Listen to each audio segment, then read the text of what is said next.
So tonight you are in for a real treat. Welcome to this evening's edition of the Global Math Department. My name is Lee Natero, and I'll be your host tonight. Tonight we're going to be hearing from Diana McClean and Sam Kaplan. Or actually, I should have asked Sam if he goes by Sam or Samuel Kaplan. But we're going to be hearing from the two of them tonight about the power of words we speak and think. Before I introduce them and turn the presentation over to them, I would like everybody to introduce themselves in the chat room, telling us what you teach, where you teach, and what your Twitter handle is if you have one.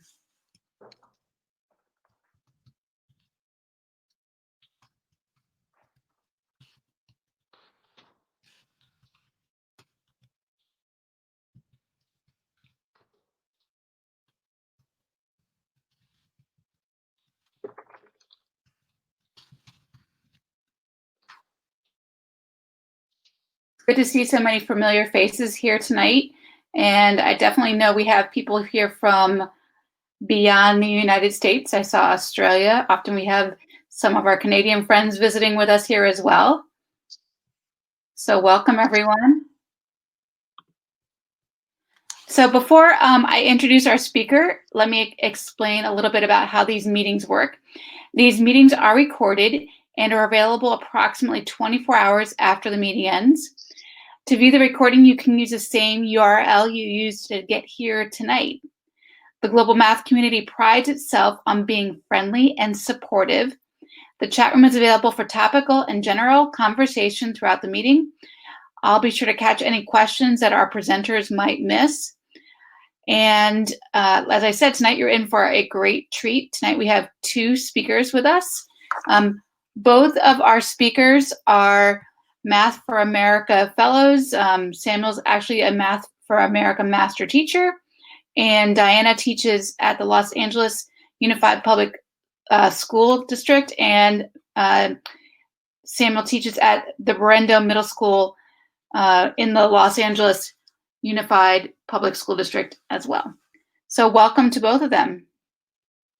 Great. Thank you, Lee. Thank you for having us. We're so pleased. This is Diana. We're so pleased to be here, and we're so thankful that you're giving your evening to us to kind of do a thought experiment with you. So I teach high school in Los Angeles, California, and I'm currently quarantining at my sister's house in Oregon, and it's a lovely day here, and pleased to give you a little bit of my time. Sam? All right. I am Samuel Kaplan, or Sam Kaplan. I usually go by Sam. I teach in Los Angeles at Berendo Middle School as well. And I actually met Diana a long time ago when she was my resource teacher at Berendo Middle School. Yeah, what a fun experience. I got hired as a long-term substitute as a resource teacher, and it was the best trial by fire. I got to observe all the greatest teachers and push into their classrooms and brainstorm with them. So that's how I met Sam, and we've been on a learning journey together for a while. So I do want to say, Sam and I have the same photo posting in the chat. So yes. We're not identical twins. We do look similar. Yeah. Well, we have long hair. So tonight, our topic, we originally designed this talk as an NCTM talk for Chicago. And when that got canceled, we were invited to come here for the Global Math Department. So yeah, the title is The Power of Words We Speak and Think. And the idea is to just kind of consider the things that have become normalized over time. So we wanted to start with a little bit of a game. If you're familiar with categories, that's traditionally you'd get a paper with 3 columns with 12 items in each column. So the way that we're going to do it, you don't have paper, so we could just free for all in the chat if you feel comfortable. Fill in as many words as you can on each list within the given time. So, we ready, Sam? Yeah, and I think we'll just sort of read some of them out loud that get shared. Obviously, not all of them. Great. So the first list is words you have heard to describe students. Thank you, Lee, with smart. Yeah, of course, the opposite, dumb, sometimes fast. Welcome, Becky Bob. We see you. A natural, bright, lazy, intelligent, funny, smart, goofy. Yeah. Low, driven, diligent, smart, hardworking, funny, quicker, slow, struggling, conscientious, social, red kids, behind, yellow kids, unbelievable, creative, hard worker, green kids, talented, impulsive, great, good at maths, annoying, sped, chatty, disruptive. Oh, is that what? Yeah. Chatty again. Bubble kids. I don't know what that is. Smart, fast, slow, honors, creative, open, neurodifferent, gifted. Gifted. Mm-hmm. Gets me every time. Yep. ELL, critical thinker, naughty. Yeah, sped again. Awesome, English language learner, problem solver. Yeah. So, yeah, ELL. Yeah, I think that's probably a big trend for all of us. Sassy. Mm-hmm. Oh, high flyer, underachiever. Bubble kids, on the bubble between passing and failing the test. That's interesting. Thanks, Trisha, for the clarification. Lazy, troubled, unmotivated. Mm-hmm. Shy. Peter, I'm not sure what that is. Quiet, dreamer. Oh, got it. Yeah, quiet. Okay, so that was our first list. We can kind of keep those words in mind. I'm going to switch to the next slide. Active. Thank you, Natalie. And next slide. Okay, so the next slide is just outlining the second column, and we'll do it a little bit faster this time. That says words you have used to describe students. So words that come out of your mouth, things that you've said, whether, yeah, thank you. Fast, slow, thank you, Sam. ADD kid, thank you, Becky. Social, active, capable. I know, it seems like we probably used words in the first list as well. Disappointing, brilliant, sweet, amazing, struggling, thank you. Hard worker, interesting, quick, frustrating, I hear you. Inspiring, hilarious, talkative, focused, curious. Thank you so much. Yes, has a lot of potential, outstanding, selfish, underachieving, motivated. Unengaged.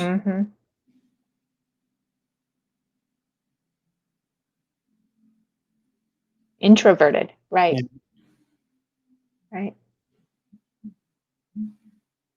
Oh, thank you, Becky. Struggles with executive function, diligent. Okay, and then finally, our last list on the next slide forward, it says words that schools and systems use to classify groups of students. So these are kind of the bigger words, the words that are coming through. Well, you write what you think. Synergistic. Words that schools and systems use to classify groups of students. Gifted, CP, college prep, ADHD, talented, basic, gifted, honors, low performing. Tier 1, Tier 2, autistic, below basic, core level, 504 kids, GATE, remedial, proficient, pathways, special education, vocational, economically disadvantaged, right? IEP, advanced bubble, honors, right?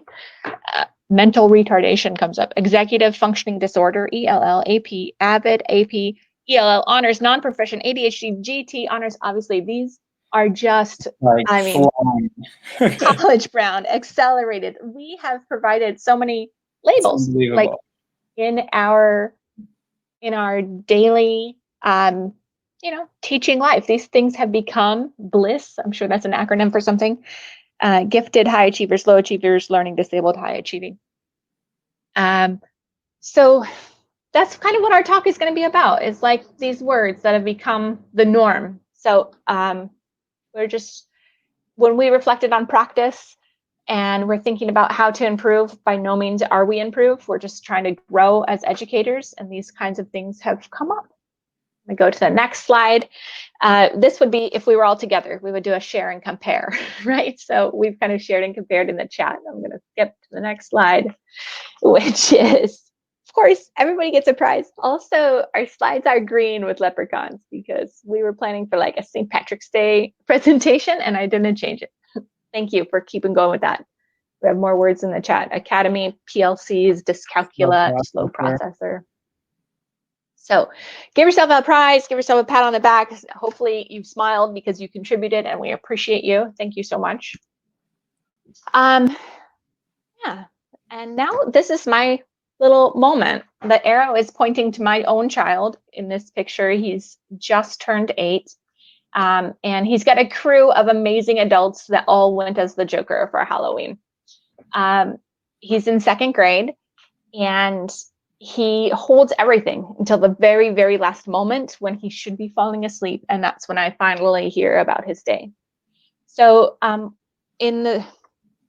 guess it was in January-ish, it's like 10 o'clock. And I'm like, why are you still awake? And he finally just started sobbing. And he said, Mom, I'm below grade level. And I just thought to myself, I was like, whoa, that's insane. Like, why do you have those words? You're in 2nd grade and you're definitely, you're like a child of a teacher. You're not below grade level. Like, I had my own feelings wrapped up in that. And then I just was like, I was just overzealous, like trying to get information. Like, how did he receive this message about himself, right? So he's given a test like this. It's out of, I think it's University of Oregon. It's called the DiBELS, D-I-B-E-L-S. I'm not an early education teacher. I had never seen it before. But this is the example they give you for free online. Essentially, they're sentences with blanks, and then they give you a list of 3 choices to put in the blanks. And they give you 30 sentences, and they give you 3 minutes.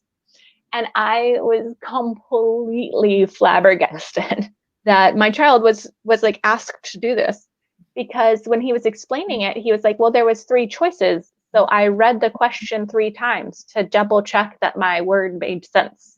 And I was like, that's amazing. You should definitely do that. And I was trying to prop him up. And he was just like, well, no, Mom, because now I'm below grade level. And I was like, why? And he was like, well, I didn't answer very many of them because I was being slow and careful. And I was just like, oh, this messaging is wrong. And I felt terrible.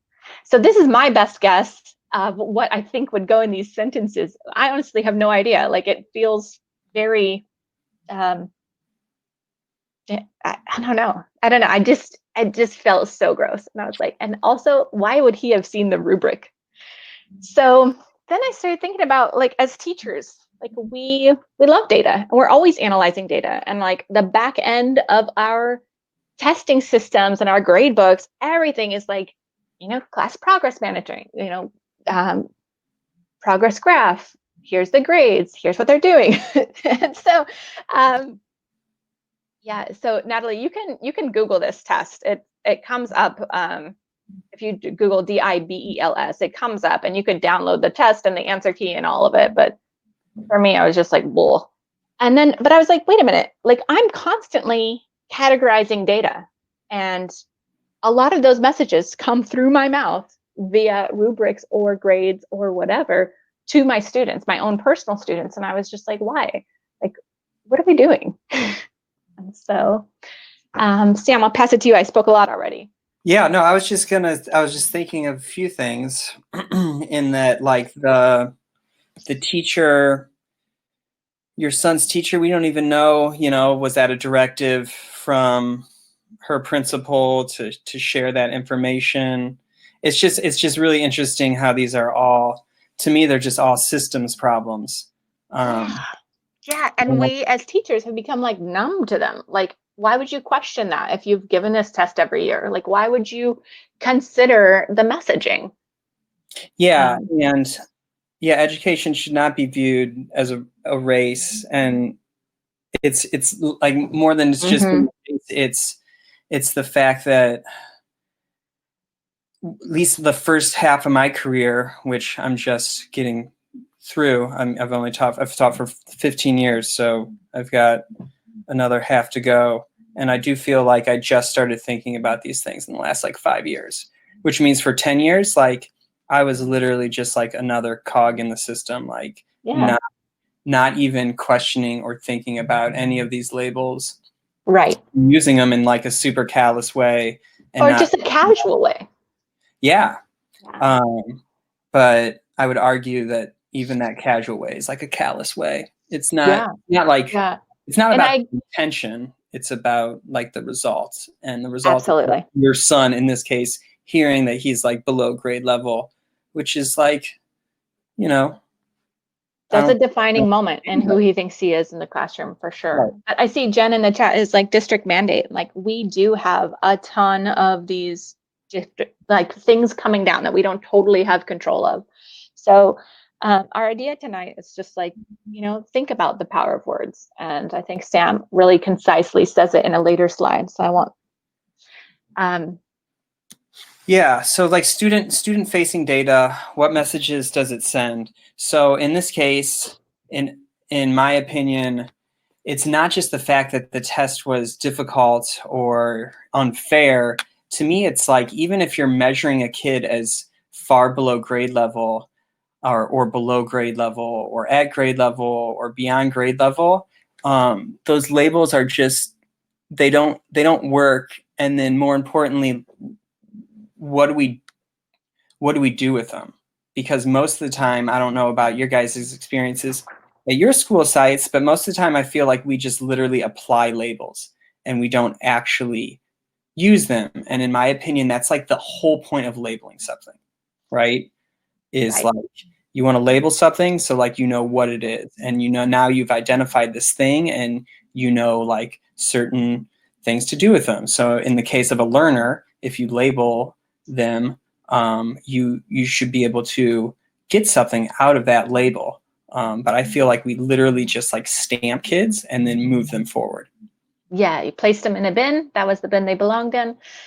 So yeah, like how did the student receive the message? What did that do to their learner identity? And also, yeah, what is the teacher doing to move them into a different category if that's the point of the label?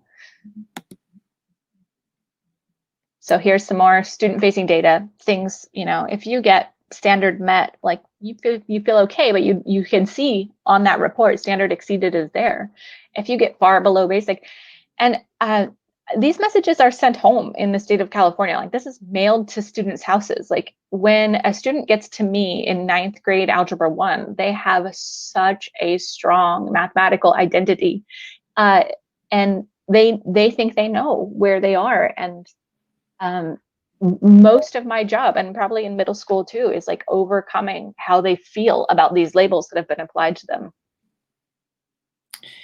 Yeah, like these, yeah, I don't know. The older I get, the more I feel really strongly about these topics. So for example, I feel like these scores shouldn't even be shared with students unless they're specifically like a process to specifically ask for them.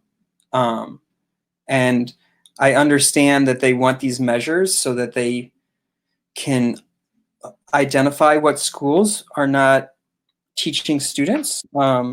But I'll also share with you guys that I work at a school that, you know, standard not met is like the most common score. Our smarter balance scores are super low, and we're all working really hard, and our kids are all learning a lot.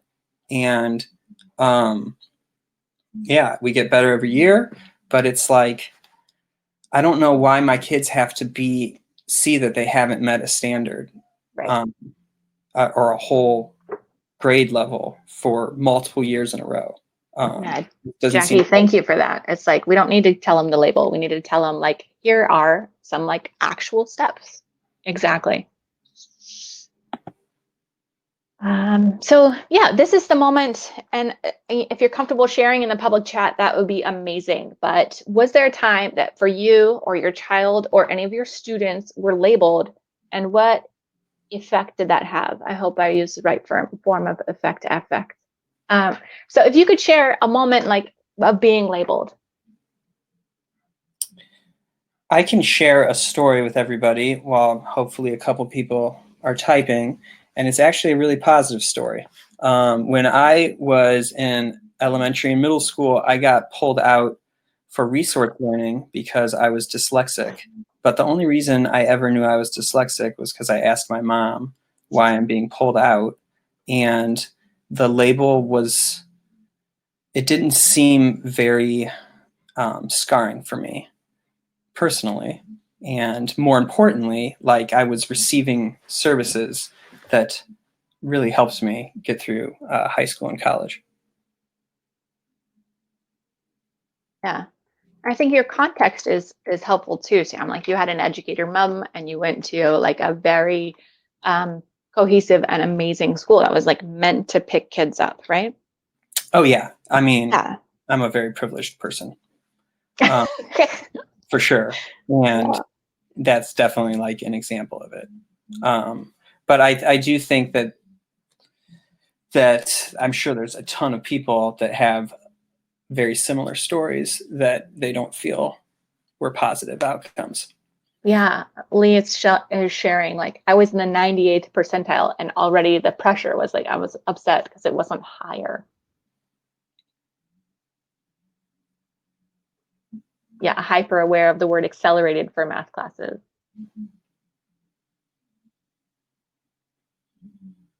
Yeah, I love that you're saying labels are bad for students on both ends because they're creating a bias in ourselves as well.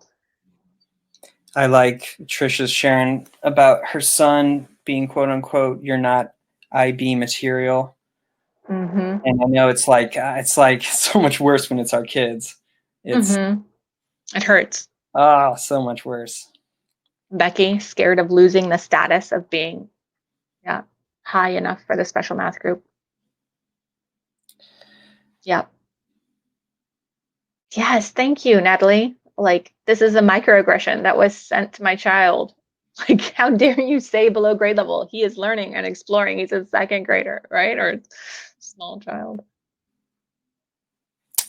And I like how Peter's sharing that, like, we often do our best work and learn the most when we're making, I lost it right there, but I assume you're saying we're making lots of mistakes and not necessarily getting the best like grades, which I totally agree with. Like if you're getting straight A's all the time, most likely you're not being challenged. Right. Not always, but most likely. Yeah, Naira sharing like the nerves of wanting to reclassify out of EL.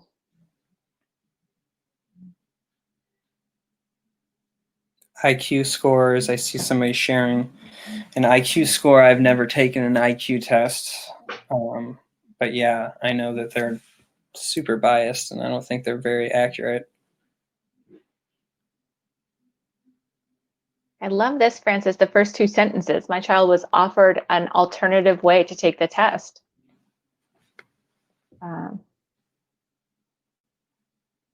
At least, I mean, that's one positive of like you could still show mastery. But I get what you're saying. Like we to continue with the writing because he's got to improve that as well.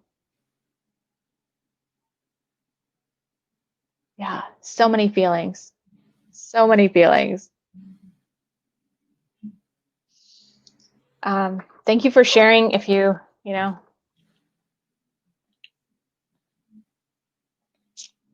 this slide, obviously these were animated GIFs, you would say, but it's a bunch of words. Like, and we're not the word police. Sam and I make mistakes all the time, and we're human. And like he said, like we're 10 years in before we start reflecting, and now 12 to 15 years in, you know, we're trying to do better. Which hopefully, I mean, obviously, you guys are here tonight. You're trying to do better. So, this is where I think we're inspired by.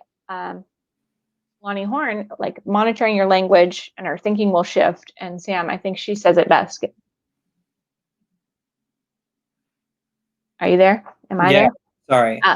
Just about like extending your word choice, like speaking in complete sentences with very specific examples instead of like doing that, the labeling of like one word choice or Yeah, so I just like to go back to the very first thing we did when we were sort of typing out what are words we've heard, what are words we've used, and what are words that the system uses. I remember Becky Bob used a really long one. In the chat. Yeah. And I can't remember exactly what it was, but to me, the first thing I thought is like, oh, like all the other labels were super short. Yep. That label was really long. And to me, the length of a label, the longer it is, the more you can do with it. Yeah. Like it directs you to an action, which is something I know we've been discussing in chat as well. That idea of like, don't just label me, tell me what I need to do to get better or improve or whatever is the goal. So, like I said, like Sam and I make mistakes all the time. Like we say that one class, like the troublesome Shakespearean, like I knew it. My school this year is the class that makes me earn my paycheck. I hadn't heard that before this year, but like it's been said, like the difficult class. And so the idea of the talk is just bring awareness and brainstorm possibilities for improvement. It's not at all us knowing. We're all just learning in this process. So when we made these slides, the first list, words we've heard to describe kids, like if we're looking at that list one, like those words feel affirming. They all feel so good. If you're listening to this on the recording, it's like high achiever, gifted, honors, fast, advanced, attentive, considerate, productive, motivated. But for each of those words that seem less harmful, there's a implied opposite. Like there's someone who's not a high achiever, and you better believe that the kids, they feel that. So and I would argue that like even those positive labels are not super useful. So like agreed.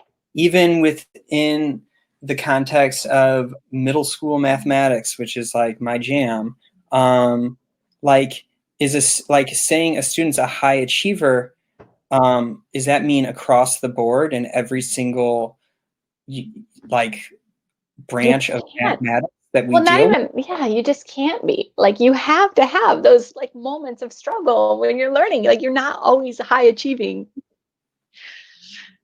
Yeah, and you're not always as interested in geometry or statistics, or maybe you are really into visual patterns.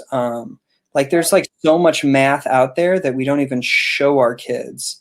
And because they don't perform on like a certain set of tests, or they don't line up on this rubric the way that that we hoped that they did, then we once again like apply these labels that like are not, they don't drive you to action, which is I'd argue like you should be like thinking, reflecting, and then like driving yourself to action. Like that's like the teaching cycle. Yeah. So of course, when we did that list 3, those words were just flying up, and I think list 3 was words that we've heard schools and systems say, and I think that I've become really desensitized because they were just put in front of my face so often. Like I heard them coming out of my mouth, and when kids hear that about themselves, or I mean, I've sat in some student success team meetings where like those words are spoken to the kid's face with such like punctuation and finality, and there's no like comment of this is where you are now and you will be somewhere else in the future. Like it just really like, it just punches me when a kid hears out loud, well, you're far below basic. And hopefully you wouldn't say that to a child, but I hope one action is like when we're in those meetings, we say out loud, like, oh no, he doesn't mean it like that. He means your reading level is currently, and just kind of explain to the, I mean, it's heartbreaking to watch it happen to students. Yeah, and to me, it's like, this is the 3rd time I've done this talk, and it's always really interesting. The first time I wasn't expecting it, but how list 3 just goes so fast. You sort of hear some more shocking things in list 1. But in list 3 is like where people have like no trouble contributing like 5 labels super fast. Mm-hmm. Yeah, Tracy, I think that's one thing, like we're here to brainstorm and learn with you. Like we don't know the answers, and I agree with you. You said in the chat that it says ELL, like how can we get folks to understand that we have to use scaffolds and things to like help them reach, how can we not use that descriptor? So thank you, Hector, for chiming in. And I think then the issue. And then Howie with the emerging seems to be the more thoughtful label for sure.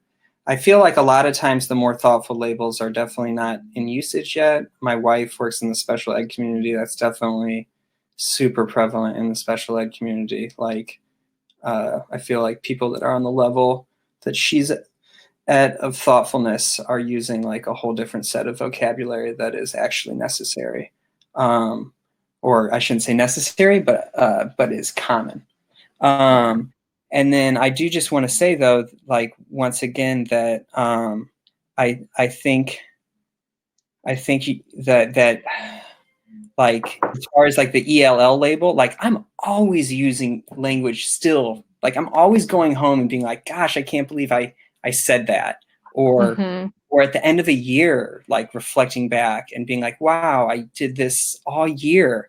Like Diana and I are definitely not like up on our soapbox, and we definitely don't think that we don't have any answers. We're just willing to think publicly.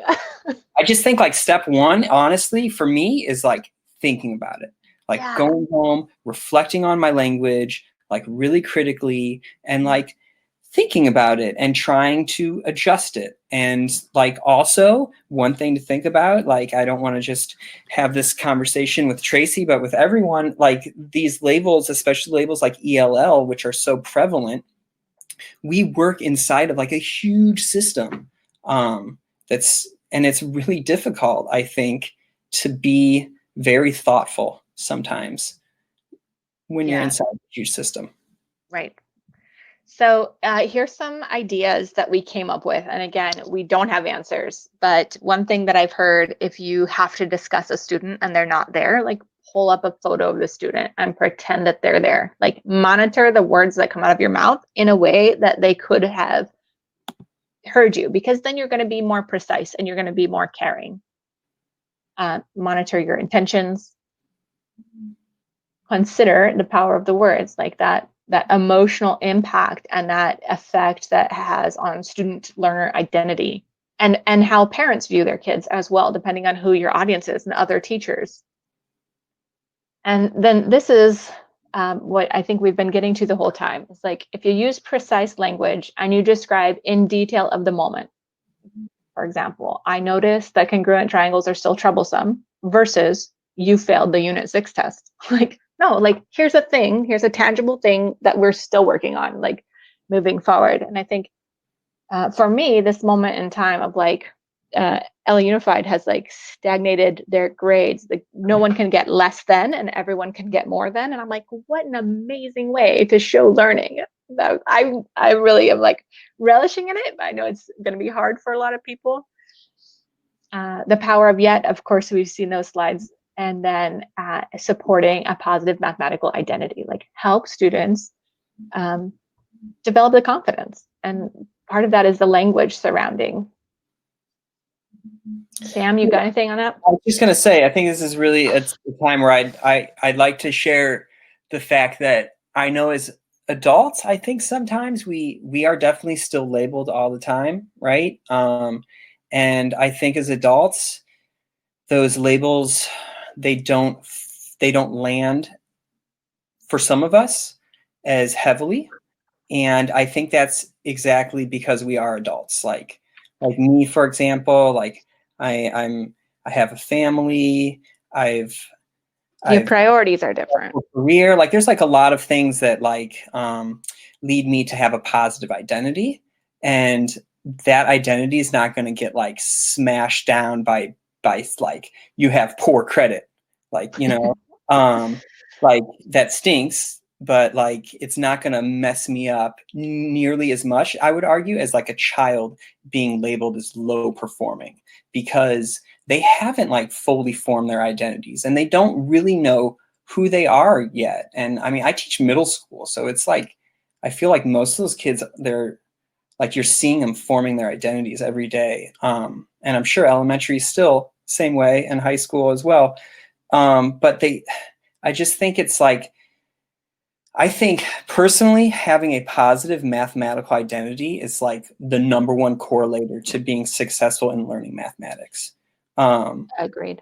So I think that being really thoughtful about all of this language with our young students that we work with is worth it.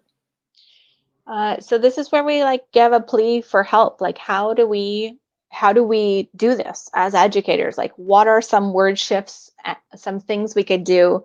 And I'll show you some brainstorms from previous times we've done this presentation, but I'd love to hear this group of educators that we're with tonight. Like, what's a small shift? Like, what did you do? What could you do now? Or what are you doing and you find helpful? Or how do you speak to other adults? If you could just blow up the chat, we'll try and read out as many as we can. And I saw Dina shared in the Q&A as well that the idea of describing different attributes of a student is a way for educators to identify strengths and weaknesses, so we can better develop common strategies to support the child. So this is where we all in remote learning were wondering if you walked away. Okay. So the feedback in the chat, you could put a little emoji down there if you want to, but it would be great if you could throw up something in the chat, like Howie said, we could use emerging bilinguals instead of ELL.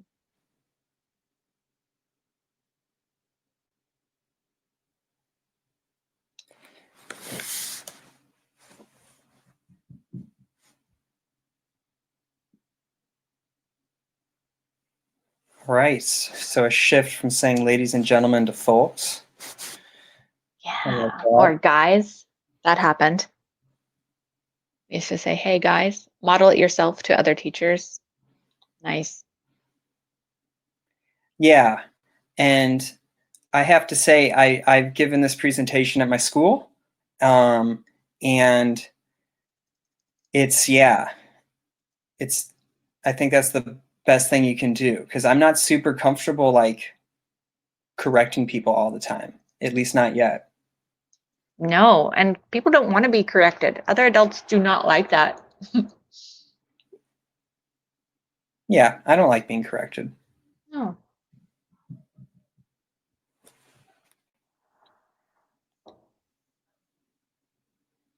Jessica's recommending What We Say and How We Say It Matter by Mike Anderson.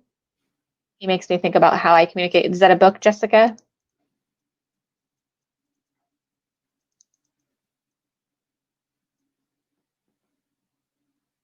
See Dina's again saying change the language and the culture of the classroom, modeling and reflecting with others. Yeah, to say hello friends or class instead of a gender binary, more of a neutral. Guys was so hard to get over. It was so hard. How he's talking about how just that starting sentences with you can be detrimental, like you failed or you are not smart, as opposed to in the work I see here, it seems that blah, blah, blah is missing. There is. Yeah. I love that. Like refer to the item to flows and grows. Let's start with a compliment. Thank you, Sherry. And then I think, like, going back to Howie's, excuse me, that it's like a lot longer, right? So that is that is always, in my opinion, that's always the trade-off. Like, so how do we fix the language system? Like me, one thing I concentrate on is like just more words. Yeah. Literally more words. I think Becky is reiterating, like, name the specific thing and use person first language. Something that I'm doing, now that we are kind of all distance learning, is like when kids message me, I try to use their first name multiple times in the context just so they could feel more connected. Like I know who I'm speaking to, and just to like, I have no idea if they're getting that positive affirmation just using their first name.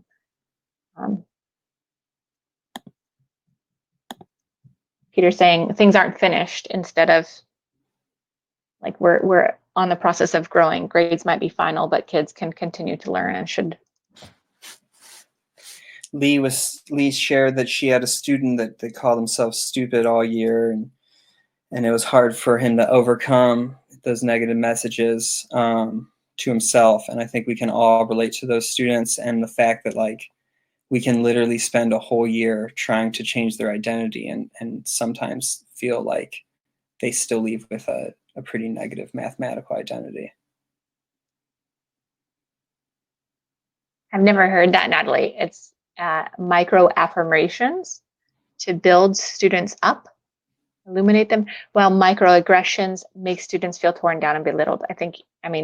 We've been to the talk where we learned what microaggressions were. If you don't know, definitely Google it. Yeah. Jessica says it's about trying to create a culture where everyone's comfortable making mistakes and growing. And there's definitely like, I think a large overlap between being really thoughtful with your language and concepts like growth mindset, which is also like really a lot around language.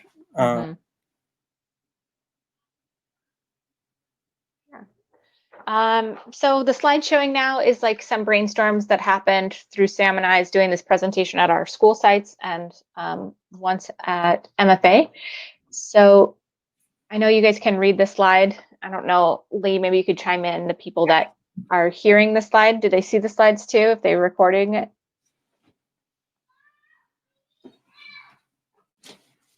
They can see the slides too, great.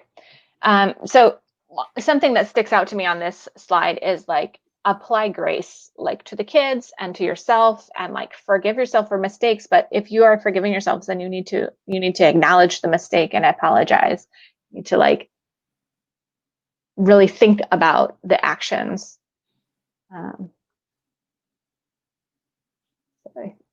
This kind of classified, made me giggle when I was thinking about this talk, because as mathematicians, we're often like, we're trying to classify like all the time. We're making patterns and we're using shortcuts and more efficient ways to solve. But with our language, like we need to be more precise, which is maybe different than the mindset of just like get this done as quickly as possible. Like, no, it's more important than that. And like the older I get, even with my mathematics, I like don't care about efficiency, right?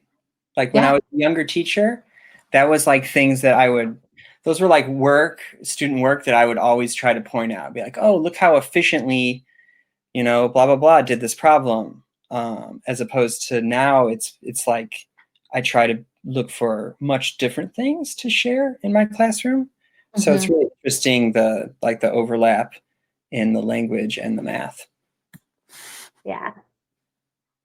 On this slide, again, just like things we've kind of brainstormed to repair the harm. Like one is not applying right now, but like when you're speaking to a student, don't speak over them. If they're sitting down, like you need to get to their level and talk directly to them about what they're doing. Like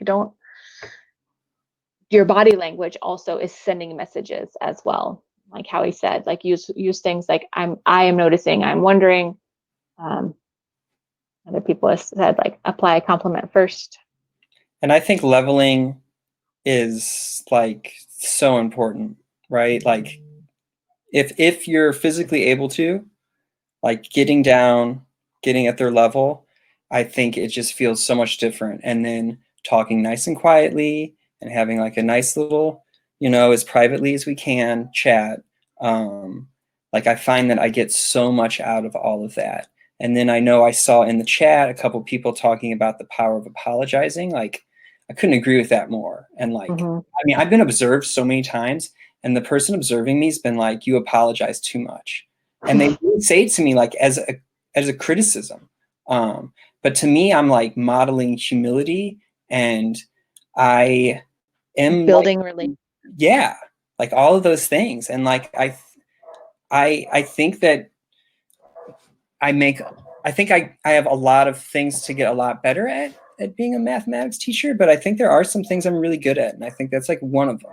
Like it's just like building real relationships with those kids. And I think One it's all thing, the little micro talks.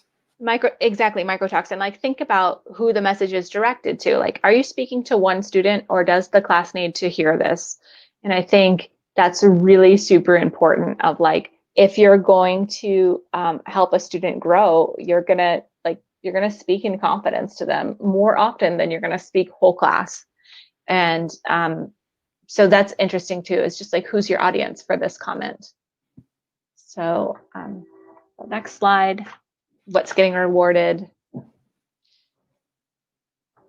Discuss things honestly with our kids. I mean, this is all, don't set things up as competitions. Like, we're in it together. And then there's a reference to like high status students in our classrooms. That's something, once again, the first half of my career I didn't think about at all. And now it's so important to me. Right? And credit to Lonnie Horn for like making that so apparent in the work that we're doing.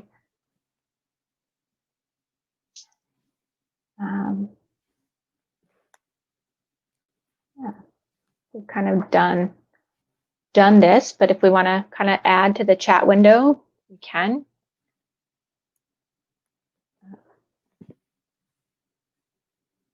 Obviously, when we do a talk in person, the turn and talk is, we could see it, but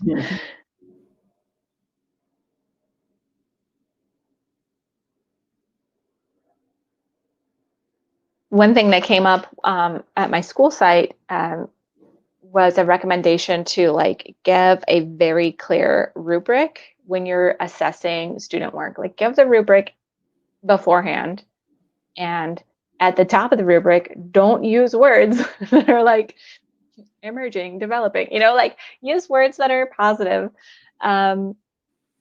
Tracy has a really good question about the language we get around our standardized tests, and like what are ways that we can talk to students to minimize the harm around that. And I'll be honest, Tracy, like that's like, to me, that's like, I'm not doing that yet.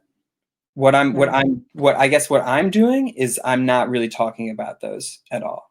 I'm assessing my students often on my own. And I don't apply a lot of weight to what my students take, which is the smarter balance, like end of year assessment, because I'm a middle school teacher. Yeah, but like for me, like with my own child in second grade, I wanted him to have some test taking strategies before the test. Like, hey, this is a time test, and I'm really interested in how many you can get correct. So here's, if you don't know it on your first or second read, skip it, go on. And I think just to like normalize what the teacher was looking for, and then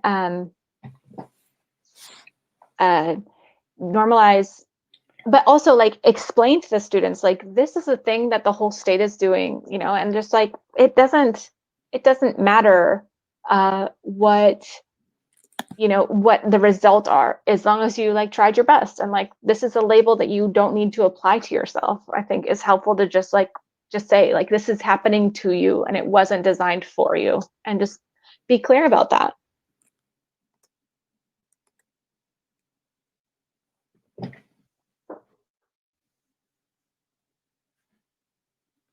So the tangible, actionable items, how do we fix our language?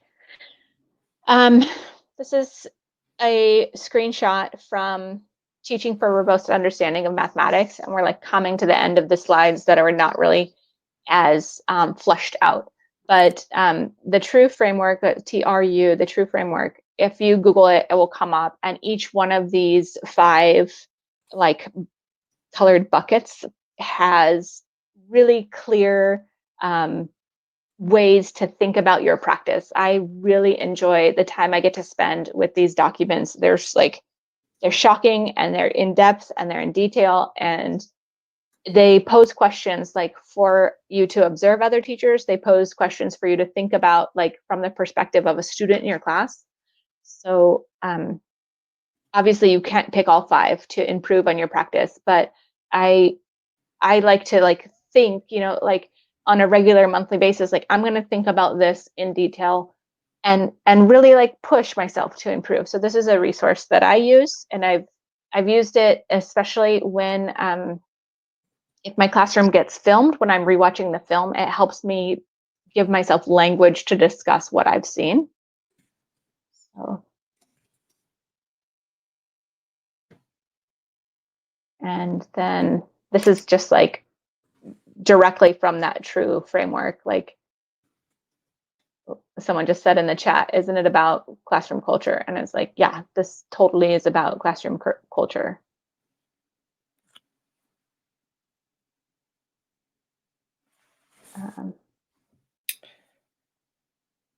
Yeah, thanks, Dina. Those tests they weren't designed for our students. Like Dina's in the chat saying this is happening to you instead of designed for you. I think I used to have a poster on my door that said "You belong here," and then the longer I looked at it, I was just like, well, that it doesn't feel right anymore, because this is definitely like my classroom and my space, and like I would much prefer, instead of "You belong here" in this space, like I designed this for you, and I didn't, like I want to, and I want to design it with them, but that's what all of those things when you're going down that thought spiral. Yeah, I know Tracy and I have been chatting still about like the standardized test issue, or just, to me, it's like the systems issue, right? Because like I work inside of LAUSD, so it's like it's big. It's big, but they didn't have any trouble canceling it this year, so I think there's room to push.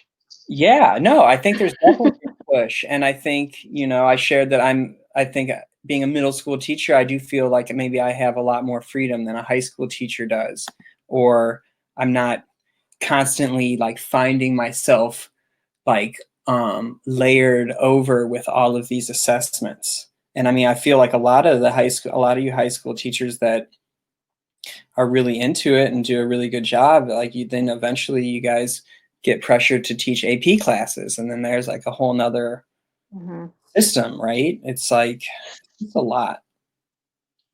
It's a lot. Yeah. We're coming to the end of the hour. I thought this was funny. My high school class hallways have this hanging in the hallway, and Jackson, my son, has this in his classroom. And when I first saw it, I was like, oh yeah, I should, like, I want to think about my words. Is it true, helpful? Yeah. I was like, yeah, that resonates with me. And then when I brought it up to Jackson, I was like, oh, I've seen that poster before. And my son, second grade, goes, oh, I would never want to have that pulled on me. And I was like, what? I was so shocked. His reaction, he was like, oh, like if a teacher is coming to you and is asking, like, did you think? Like he really feels that this is a very negative. And I was like, that speaks to the culture in his particular classroom right now. He didn't feel like this was inspiring. He felt like this was reprimanding. And so just the audience was interesting for me to consider. Yeah, or the intention behind the message, like going back to the first thing we did, like someone did like yellow students, red students, green students, and like what I assume those were like levels, and like like literally we've labeled so much that I literally associate like green as the top of the pyramid, or like, like green is good, yellow is like, we're doing okay, and like red is, oh, we've got a problem here. But like, I don't know what those problems are, and I don't know how to address it. I just know there's a problem here. Yeah. Red. This is the final slide. I don't know, we've in our audience may have seen this before, but these implicit bias tests, you can just Google them. You could take as many as you want. I'm sure they probably store data, but it's really interesting to see what happens when you think you're not being biased. Like I mean, things I never even thought I was associating. And like when I do these implicit bias tests, it's like, oh, you have a strong automatic association for male in science and female in liberal arts. And I was just like, oh, like that's something to like just consider and think about. And when I'm thinking about in my own classroom, like who gets called on, like, do I have a bias to like when I ask someone to read, do I pick the boys because their voice is louder, or do I, like who's getting the time? And I think when we reflect on those implicit biases and like really consider them and how they affect our practice. So this is just another tool that's available and free. So. And I have a strong automatic association for male with science. Yeah. Shame on me. Well, it is what it is. So in these last 5 minutes, I just want to say thank you so much for giving us an hour of your time and hanging out with us. If you can put some more things in the chat, of course, we'll stick around. I don't know if we've done what you came here to do, but we're pleased that you were here. Thank you so much for joining us. Yeah, thank you so much for being here. It was great to just think about some of the labels that I use that I don't necessarily even think about some of the meaning behind them. So thank you so much. So next week, we are going to be hearing from Rhonda Hewer about creating an inclusive environment using project-based learning in middle school mathematics. So that's recommended for grades 6 through 8. So I hope to see some of you back here next week. And if you really enjoyed this webinar, I hope that you will pass on the link to the recording to other people that you think might benefit from what was shared tonight. Have a nice evening, everyone. Thanks, Lee. Thank you so much. See you.